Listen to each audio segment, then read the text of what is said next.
ఓటీటీలో సైలెంట్‌గా వచ్చిన 'జియో' సినిమా గురించి ఈరోజు మాట్లాడుకుందాం. అసలు ఈ మూవీ నిజంగా చూడదగ్గ హారర్ థ్రిల్లరా? లేక టైమ్ వేస్ట్ మూవీనా? ముందుగా ఒక విషయం చెప్పాలి. 'జియో' అనేది కమర్షియల్ హారర్ సినిమా అయితే కాదు. అంటే ప్రతి 5 నిమిషాలకు ఒక జంప్ స్కేర్ వస్తుందని అనుకుంటే నిరాశ పడే అవకాశం ఉంది. ఈ మూవీ స్ట్రెంత్ హారర్ కంటే మిస్టరీ. కథ అనేది ఒక గ్రామంలో జరిగే వింత సంఘటనల చుట్టూ తిరుగుతుంది. మొదట్లో మూవీ చాలా స్లోగా స్టార్ట్ అవుతుంది.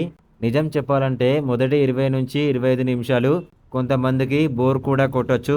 కానీ ఆ తర్వాత ఒక్కో ప్రశ్నకి ఒక్కో క్లూ వస్తూ కథ ఇంట్రెస్టింగ్‌గా మారుతుంది. డైరెక్టరు ఈ మూవీని హడావిడి హారర్‌గా కాకుండా నెమ్మదిగా టెన్షన్ బిల్డ్ చేసే విధంగా తెరకెక్కించాడు. మూవీలో గ్రామీణ వాతావరణం, డార్క్ లొకేషన్స్, బ్యాక్‌గ్రౌండ్ మ్యూజిక్ మంచి ఫీల్ ఇస్తాయి. అయితే ఈ మూవీ అందరికీ నచ్చుతుందా అంటే కాదు.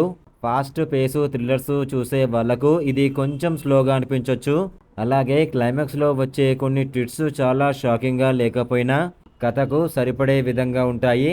మీకు హారర్ కంటే mystery, investigation, village backdrop, thrillers ఇష్టమైతే ఖచ్చితంగా ఒకసారి ట్రై చేయండి.